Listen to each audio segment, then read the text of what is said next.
Mesdames, Messieurs, bonsoir et bienvenue à tous. À la une de ce journal, le Cameroun de plus en plus confronté à de graves pénuries d'eau. Plusieurs villes du pays n'ont pas d'eau potable depuis des années.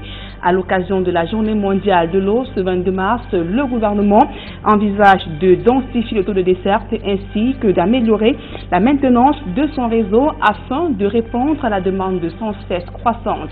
Éliminatoire CAN 2019, ça passe ou ça casse pour le Cameroun.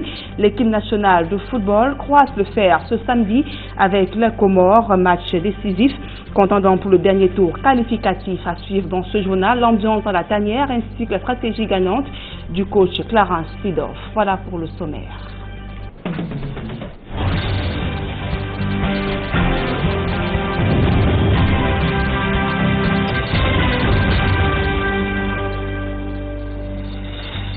Mesdames, Messieurs, une fois encore, bonsoir et riche d'honorer ce rendez-vous sur Equinox Télévision. Les étudiants de l'université de Boya qui avaient été kidnappés sont désormais libres une fois relâchés. Ils ont été admis à l'hôpital régional de Boya. Ils sont sous soins intensifs et précisons que leur corps présente de sévices, précisant que les joueurs de l'équipe de football université de Boya, ils ont été kidnappés en pleine séance d'entraînement au stade de Wembley et appartenant à l'université de Boya. Les joueurs préparaient ainsi les prochains Jeux universitaires. Violentés par leurs ravisseurs, ils ont été relâchés au checkpoint de Boya après donc le paiement d'une rançon allant de 100 000 à 1 million de francs CFA d'après des sources du côté de Boya dans la région du sud-ouest Cameroun et certains otages donc qui sont pris en charge par l'hôpital régional de Boya dans la région du sud-ouest Cameroun. Tout autre chose à présent, je vous le disais en titre, l'accès à l'eau potable demeure encore un luxe pour de nombreux Camerounais. L'entreprise en charge de la distribution de l'eau peine à répondre aux besoins des populations dans les principales villes du pays. La plupart ont recours à des forages avec parfois une eau de qualité douteuse. À l'occasion de la Journée mondiale de l'eau ce 22 mars, les pouvoirs publics donc dévoilent une fois de plus les mesures prises pour pallier à cette crise. Le reportage de Kediara Dalassana. Il reste encore difficile de nos jours pour l'ensemble des Camerounais vivant sur le territoire accéder à une eau de qualité qui obéisse au canon inculqué, c'est-à-dire inodore, incolore et sans saveur. Si d'aucuns réussissent à avoir de l'eau courante, quoique quelquefois rare, une bonne partie de la population vivant dans les grandes villes et en périphérie reste sur sa soif. Une réalité qui préoccupe au plus haut point les autorités. Il y a des mesures qui sont prises par le ministère de l'eau et de l'énergie, par l'entreprise Camwater pour pallier à ce problème. Il s'agit déjà d'améliorer la qualité des infrastructures, il s'agit d'étendre les réseaux. Donc il y a des projets qui existent dans ce sens-là. Un an après la reprise complète des activités dans le traitement et la distribution de l'eau par la Camwater, il serait précipité de juger de ses actions sur le terrain, affirme le délégué régional du ministère de l'eau et de l'énergie pour le littoral, ce d'autant plus qu'elle se situe dans sa phase de développement. Néanmoins, le fait d'avoir un seul prestataire reste un avantage. Le simple fait que la Camwater ait repris la totalité des activités, ça suppose qu'au moins au niveau des responsabilités, les choses seront clairement établies. Parce que parfois, quand il y a une multitude d'acteurs, certains problèmes vont persister du fait que peut-être que les limites de responsabilité peuvent parfois ne pas être assez claires. En plus des actions menées sur le terrain par les agents de la Camwater, les populations doivent quant à elles être éduquées à l'utilisation et la protection des ressources. D'où la nécessité de faire davantage en matière de sensibilisation. Et pour cela, il ressort des activités du salon la nécessité de collaborer avec tous les acteurs qui sont sur le terrain, les experts, les associations, les organisations de la société civile qui œuvrent dans ce secteur-là, de manière à ce que tous ensemble, on puisse mettre à la disposition des populations la bonne information, qu'on puisse former la population aux bonnes pratiques qui protègent les santé et garantissent d'avoir une ressource en eau de qualité. C'est dans le cadre de cette sensibilisation de la population que le Salon de l'eau a été organisé dans la capitale économique pendant près d'une semaine en marge de la Journée mondiale de l'eau.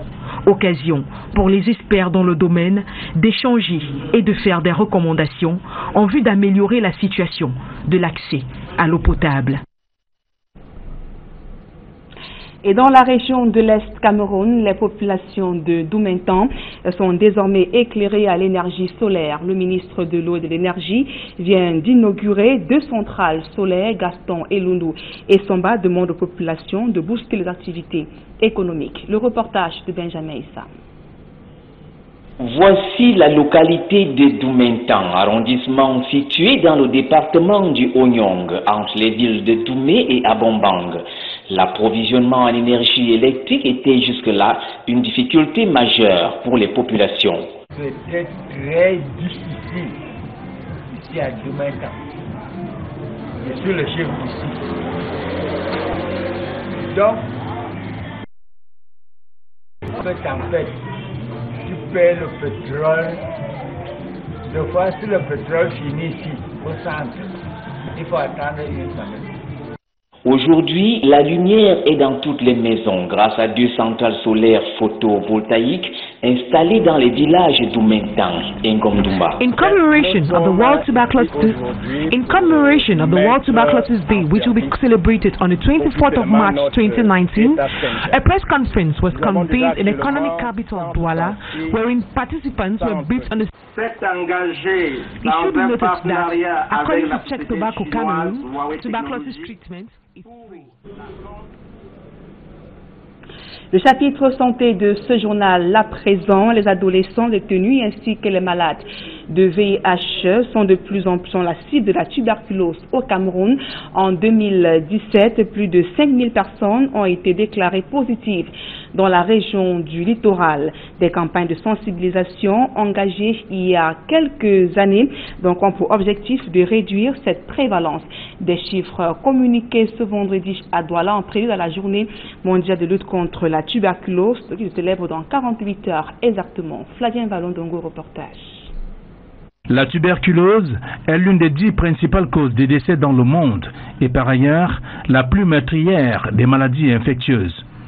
Au Cameroun, la tuberculose peine à être éradiquée à cause de la mauvaise stratégie de communication mise sur pied par le personnel en charge de combattre la maladie sur le terrain. Les partenaires nous disent que c'est parce que nous n'avons pas atteint les bonnes cibles. Donc depuis, on est en train de s'atteler pour vraiment aller vers les cibles, les bonnes cibles, c'est-à-dire les enfants, et les personnes vivant avec le VIH, et puis les prisonniers également. Les adolescents, qui sont davantage la cible de cette pathologie, contractent les bactéries parce que vivant très souvent dans la promiscuité. La promiscuité pour nous c'est quoi? C'est les environnements étroits, exigus, dans lesquels il y a 17 personnes, 20 personnes. Et puis parfois c'est très mal aéré. Vous savez, c'est dans des conditions pareilles que très souvent on attrape la tuberculose. C'est donc cette cible qui gonfle les chiffres des différents malades recensés dans la région du littoral en 2017. Nous étions autour de 5179 cas de tuberculose dans la région du littoral, contre 23 747 pour tout le Cameroun. Cette régression, somme toute minime, de la prévalence de la tuberculose dans la région du littoral démontre à suffire que les efforts sont encore à faire pour parvenir à mettre hors d'état de nuire cet autre tueur silencieux qui affectionne aussi les personnes vivant avec le VIH-Sida.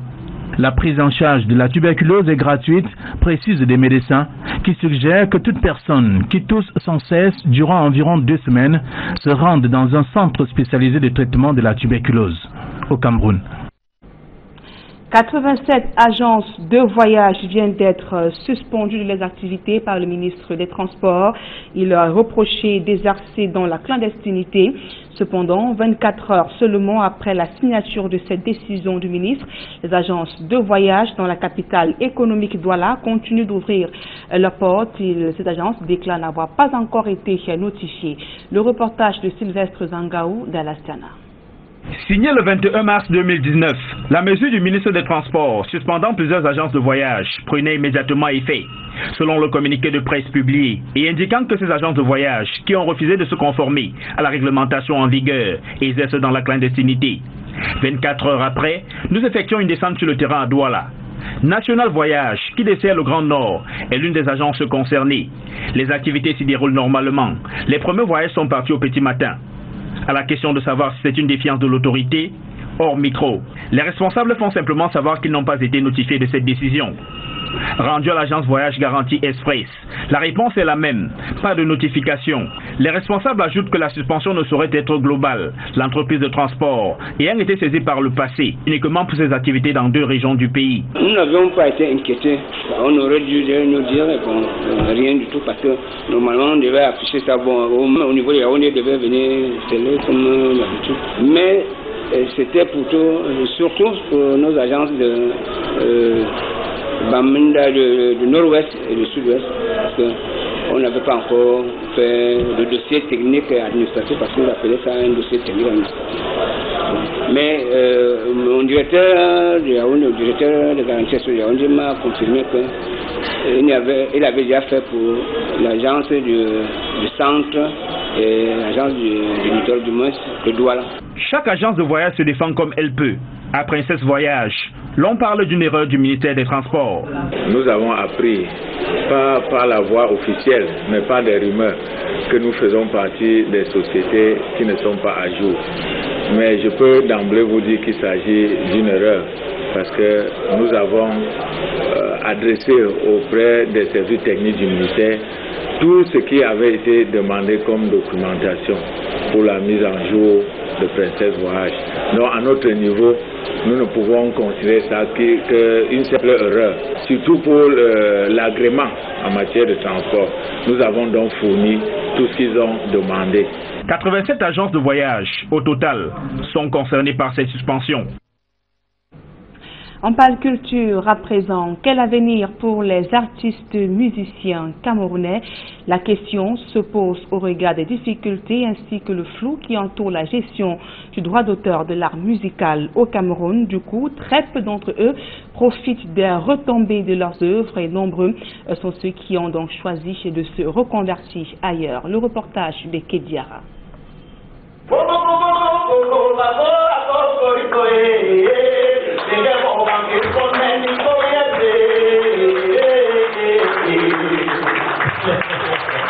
La musique camerounaise jadis classée parmi les meilleures au monde tend à reprendre du poil de la bête ces dernières années. Les artistes de la jeune génération, tels de nouveaux ambassadeurs, ont réussi à hisser au top des classements étrangers, cet art pour lequel beaucoup consacrent toute une vie. J'applaudis mes frères, ils travaillent très bien. Et je crois que c'est aussi un élément motivateur qui m'a attiré. Final, mais arrête d'être loin des autres, parce que ce qu'ils font là, c'était ça le but, c'était qu'on arrive à un niveau où aujourd'hui tu ne peux pas t'en passer d'un des Camerounais, les locaux, les Mister Léo, c'est des gars, les Daphné, oulala. Pourtant, si la renommée de ces artistes n'est plus approuvée, ils profitent très mal des retombées financières de leur art sur le plan national. On a l'impression que c'est des personnes non productives qui parlent de ce problème et qui, entre guillemets, font la loi là-bas. Il faut que nous on s'implique pour dire que ça ne peut plus continuer comme ça. Le droit d'auteur, ce n'est pas une œuvre sociale. Elle est là pour tout le monde. Celui qui veut y adhérer, y adhère. Mais la vérité est qu'elle ne fonctionne pas assez bien. Tu produis, on doit te payer. C'est pas parce que tu fais du bruit qu'on doit te payer. Et c'est ce qui se passe. Un groupe comme X-Malaya qui produit quand même et qui tourne depuis 12 ans aujourd'hui, quand vous voyez ce qu'on me donne. Un état de choses qui a poussé quantité de chanteurs tels que Fainaldi à se reconvertir. À un moment donné, j'ai quitté la scène parce que j'ai eu des frustrations avec la société droit d'auteur qui devait normalement distribuer leur à cette époque-là. Je vais dire l'Église qui a un succès planétaire et on me donne 83 francs. Je suis très sérieux. 83 francs. Pour contourner cette difficulté, les artistes pensent désormais à s'entourer de bonnes personnes, mais surtout à ne pas mettre tous leurs œufs dans le même panier. Les jeunes aujourd'hui qui sont en train de faire du bon travail, qui chauffent, et les musiques que j'aime beaucoup, se sont entourés de bons conseillers. Et pour un premier temps, la plupart sont à la SACEM en France. C'est pour ça que c'est aujourd'hui motivant de continuer à faire le travail, le temps qu'on installe les réelles sociétés de droits d'auteur au Cameroun. Il faut rajouter à la liste de ces stratégies des choix à répétition faits au pays, mais surtout à l'international, car sur le territoire, l'absence de salles de spectacle ne leur facilite pas du tout la tâche. À l'échelle des insuffisances qui minent l'industrie musicale au Cameroun, il y a aussi la piraterie qui a réussi à déstabiliser le marché du CD. Les querelles intestines et la rivalité en n'ont plus finir. Pour résoudre ce dernier point, quelques-unes des plus belles voix de la musique camerounaise, Armand Biyak, Fainaldi, Andy Djemea et Roger Samnik, se sont unis autour du projet dénommé Atna, afin de donner un coup d'accélérateur à la musique. Quelque part, la musique camerounaise n'était pas fortement représentée dans le bon sens, je le dis, parce que je ne vais pas citer les contemporains, mais tous on est conscients qu'il y avait un problème. Maintenant, aujourd'hui, où ce genre de projet arrive, ce genre de featuring naissent, c'est pour que tous on puisse avancer, tous on puisse être au plus haut niveau, comme on l'a toujours été d'ailleurs. L'album issu de cette collaboration est sorti ce mercredi, une galette musicale de ce titre. Et de moins en moins, les enfants et même les jeunes aujourd'hui s'expriment en leur langue maternelle, conscients du rôle majeur que jouent les langues locales dans la promotion de la culture. Un symposium s'est tenu à l'université de Tchang il y a quelques jours avec pour objectif de baliser de nouvelles voies de développement à travers nos langues maternelles. Le reportage de l'Éclair Sakem. Avec plus de 260 langues recensées sur l'ensemble du territoire national, le Cameroun est qualifié par plus d'un d'être une mosaïque linguistique. Une richesse qui n'est malheureusement pas toujours mise à la contribution pour atteindre ces objectifs qui tient le pays à cœur, notamment la paix et le développement durable. En communiquant davantage sur les langues, à une époque où le Cameroun est en train de traverser une période difficile de son histoire, on devrait de cette manière-là sensibiliser, mobiliser et informer davantage les populations sur le fait que nos langues sont des véhicules véritables de notre culture, même si le français et l'anglais sont des langues officielles. Un symposium s'est tenu il y a cette semaine à l'université de Tchang, le deuxième après celui de l'université de Yaoundé tenu en 2018. Il vise à baliser les nouvelles voies pour le développement à travers le questionnement des langues en articulation avec les cultures camerounaises. Tu ne parles pas ta langue, tu vas te développer avec quoi? Tu crois que tu vas te développer avec la langue de l'autre? La langue de l'autre, c'est pour que tu sois son esclave. Concrètement, il faut d'abord que la vérité historique s'établisse même à l'école. Qu'on apprenne tout du n'importe quoi aux enfants. Mais il faut arrêter, c'est-à-dire de véhiculer des mensonges scientifiques dans nos écoles en Afrique. Il faut rétablir, parce que la recherche scientifique est déjà très loin. Vous ne pouvez pas être l'origine de l'humanité, vous ne pouvez pas être l'origine de la science, l'origine de la religion, l'origine de la culture, et brusquement on vous dit que non, vous n'êtes rien. Donc il faut arrêter ce mensonge scientifique et de toute façon l'Afrique reprend sa place. Qu'on le veuille ou pas, c'est-à-dire que tout ce qui se passe là maintenant, ça va se terminer. Hein. Vous avez déjà des pays comme la Tanzanie. La Tanzanie a déjà enlevé l'anglais comme langue de scolarisation. Ils ont mis le swahili. Donc vous au Cameroun là, vous dormez. Un rendez-vous intellectuel et surtout constructif, bâtir autour d'une carrière de communication sur divers sujets artistico-musicaux ainsi que les exposés des œuvres littéraires et culturelles. L'actualité sportive à présent, veillée d'âme pour les Lions indomptables du Cameroun qui affrontent demain samedi les Comores. Un match comptant pour le dernier tour des éliminatoires de la CAN Égypte 2019. À quelques heures de cette rencontre, le capitaine Eric Maxime Choupo-Moting ainsi que le défenseur Ambroise Oyongo-Bitolo ne cachent pas donc leur sérénité à vaincre les Comores ce samedi. Le reportage de Joël Essengue à Cyril. Deuxième du groupe B avec 8 points. Le Cameroun n'est pas encore qualifié pour la CAN Égypte 2019. Le match contre les Comores s'annonce crucial, mais les Lions restent sereins. Bien sûr, on sait que ce match est très important pour nous tous et on prend ce match très sérieux. Je pense qu'on est favori, on joue à la maison, on va jouer en confiance, mais on sait que ça va pas être facile. Mais notre but, c'est clair, c'est de gagner ce match et de faire un bon match pour nous tous et pour le pays. Un match nul, dans le pire des cas, suffira au Cameroun pour se qualifier. Mais l'équipe des Comores n'est pas un enfant de cœur. Les Lions devront faire preuve d'une force mentale pour se tirer d'affaire. Je pense que la différence doit se faire au niveau de l'état d'esprit. Parce que je pense qu'à l'aller, on a laissé les Comores jouer. Et là on est à la maison, je pense qu'on doit surtout pas les laisser jouer. On doit dominer le jeu, on doit imposer notre jeu à la maison parce que c'est un match important, il ne faut pas gâcher la fête. Et voilà, on a l'occasion de se qualifier, surtout que c'est le dernier match et on le joue à la maison. Je pense que si on essaie de faire cette différence qu'on n'a pas pu faire à l'aller, je pense qu'on aura un bon résultat, on va se qualifier. À Yaoundé, depuis le début de la semaine, Clarence Sidoff et ses poulains peaufinent leur stratégie. Cameroun-Comores, c'est ce samedi à 16h au stade Omnisport Amadou Ahidjo de Yaoundé.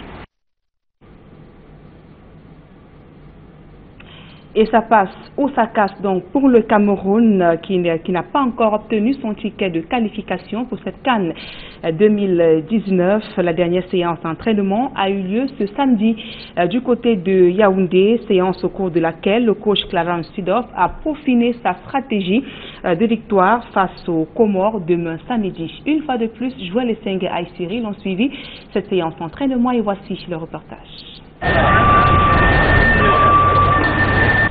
C'est la dernière ligne droite, le dernier entraînement pour les Lions indomptables qui affrontent ce samedi l'équipe des Comores. Le match rentre dans le dernier tour des éliminatoires de la CAN Égypte 2019.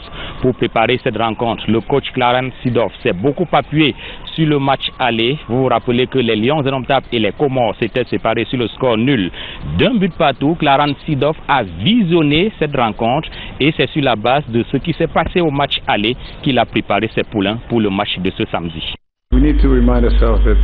Nous avons effectivement eu 4 mois pour regarder à nouveau cette vidéo de ce match aller et nous devons nous rappeler que ce match contre le Comore était tout à fait notre tout premier match avec cette sélection du Cameroun et vous-même vous devez vous en rendre compte l'état dans lequel se trouvait l'équipe à cette époque et aujourd'hui. Il y a eu beaucoup d'améliorations et nous allons également donner le meilleur de nous-mêmes pour atteindre nos objectifs sur ce match. Most of the players as well play in Europe.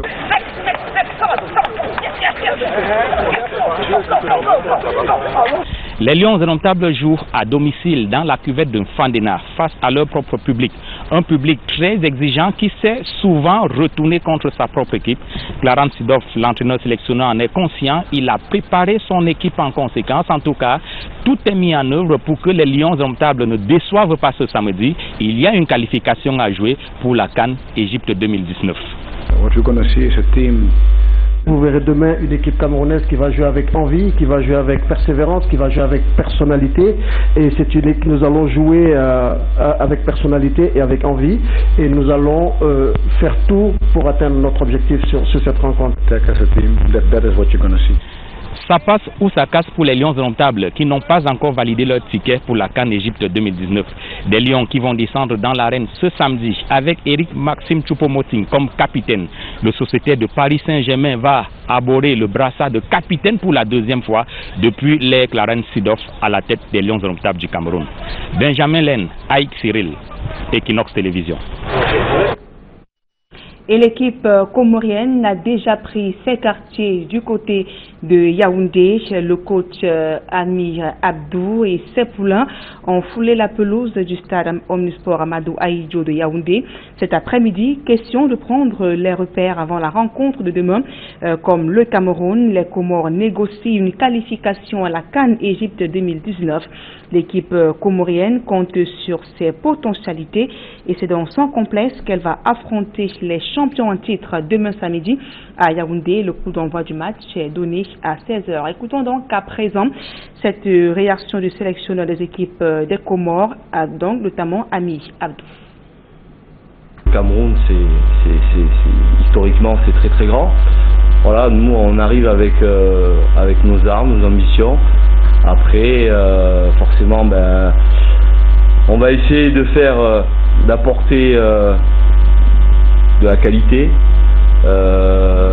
avoir des principes de jeu qu'on va mettre en place. Voilà, après c'est sur un match, hein, ça peut aller très vite. On sait que le Cameroun n'ont pas perdu depuis un certain temps à Yaoundé. Voilà, nous je répète encore une fois, on n'a rien à perdre et le football c'est plaisir, bonheur. Mesdames, Messieurs, c'est ici que nous mettons un terme à ce journal. Merci pour votre aimable attention et nous retournons du côté de Yaoundé retrouver Serge Alain Otto et ses invités sur le plateau d'Equinox Soir pour le débrief du journal. Ils reviendront bien évidemment sur la libération des étudiants de l'université de Boya, une libération survenue hier après 48 heures passées entre les mains de leurs ravisseurs. Ils ont donc été libérés hier et bon nombre d'entre eux ont donc subi des sévices corporels. Voilà, retour sur le plateau Equinox ce soir, c'est l'hôpital régional de Boya. À l'instant, bonsoir une fois de plus, toujours en